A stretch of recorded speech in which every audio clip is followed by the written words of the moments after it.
আসসালামু আলাইকুম। আমার নাম শাহরিয়ার হোসেন, আইডি T223-104। আমার প্রজেক্টের নাম হলো প্যানিক্যালাম। এটা হলো তার একটা ব্রেডবোর্ডে এটার জাস্ট ডেমোটা করা, একটু বাজিয়ে দেখাচ্ছি এটা কীভাবে বাজে। তো এখানে আমি লাগালাম প্লাস, আর এখানে গ্রাউন্ডে লাগালাম। এখান থেকে আমি এখন এটার যে বাটনটা এটা নিলাম, হ্যাঁ, অ্যাক্টিভ দিলে প্যানিক্যালাম বাজ উঠবে, আরেকটিভ দিলে প্যানিক্যালাম শেষ হয়ে যাবে, আরেকটিভ দিলে প্যানিক্যালাম বাজবে, আবার টিপ দিলে শেষ। তো এখন এটাকে আমি ব্রেকার বোর্ডে প্রতিস্থাপন করব। তো যথারীতি যেভাবে রয়েছে আমি ওভাবেই করার চেষ্টা করব, কোনোটুকু পরিবর্তন না করে। তো সবার প্রথমে আমি বাটনটা বসিয়ে দিলাম। বসানোর পর এখন আমি এটাকে সোল্ডারিং করব।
খেয়াল রাখবো যেন শর্ট না হয়ে যায়। আমার এটা বরাবর বসে গেছে, শর্ট যেন না হয়ে যায় সেদিকে আমি খেয়াল রাখবো।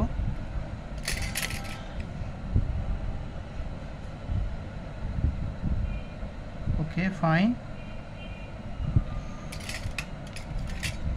এখন যথারীতি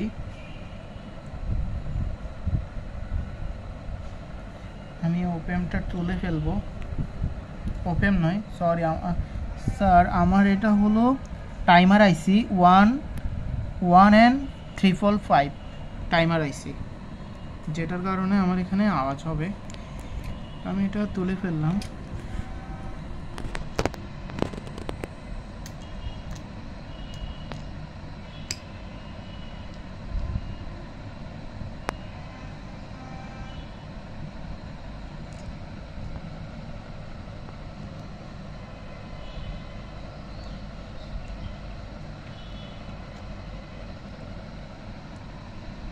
তুলে এটাকে এখন আমি বসাই দিব।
স্টপ করে মাঝখানে টিপ দেন।